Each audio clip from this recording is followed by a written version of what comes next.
உத்தரகாண்ட் மாநிலத்தில் சிக்கி தவிக்கும் யாத்ரிகள் பாதுகாப்பாக உள்ளதாகவும் அவர்களை தமிழகம் கொண்டுவர அரசு போர்க்கால நடவடிக்கைகளை எடுக்கும் என்றும் தமிழக முதலமைச்சர் ஜெயலலிதா உறுதியளித்துள்ளார். உத்தரகாண்ட் மாநிலத்தில் கேதார்நாத், பத்ரிநாத் திருஸ்தலங்களுக்கு யாத்திரை சென்ற தமிழகத்தை சேர்ந்த பயணிகள் வெள்ளம் மற்றும் நிலச்சரிவு காரணமாக சிக்கி தவிப்பது குறித்தும் அவர்களை தமிழகத்துக்கு கொண்டு வருவதற்கான ஏற்பாடுகளை மேற்கொள்வது குறித்தும் முதலமைச்சர் ஜெயலலிதா தலைமையில் ஆய்வுக் கூட்டம் தலைமை செயலகத்தில் இன்று நடைபெற்றது.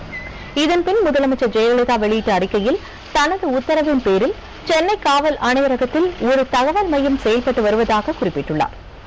உத்தரகாண்ட் மாநிலத்தில் தமிழகத்தை சேர்ந்த 399 பேர் தமிழகம் திரும்ப முடியாமல் சிக்கி தவிப்பதாக குறிப்பிட்டுள்ள முதலமைச்சர் அவர்களை தமிழகம் கொண்டுவர டெல்லியில் உள்ள தமிழக அரசின் சிறப்பு பிரதிநிதி தலைமையில் உயர்மட்ட குழுவை டேராடூனுக்கு உடனடியாக செல்லும்படிதான் உத்தரவிட்டுள்ளதாகவும் தெரிவித்துள்ளார்.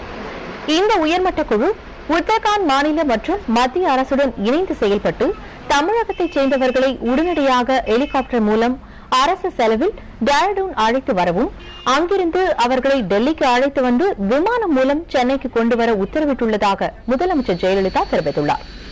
பயணிகள் குறித்த தகவல்களை அறிய டெல்லியில் உள்ள தமிழ்நாடு இல்லத்தில் உதவி மையம் ஒன்றை அமைக்க உத்தரவிடப்பட்டுள்ளதாகவும் இது தவிர சென்னையில் உள்ள நிவாரண ஆணையர் அலுவலகத்தில் கட்டணமில்லாத தொலைபேசி வசதி செய்யப்பட்டுள்ளதாகவும் முதல்வர் குறிப்பிட்டுள்ளார்.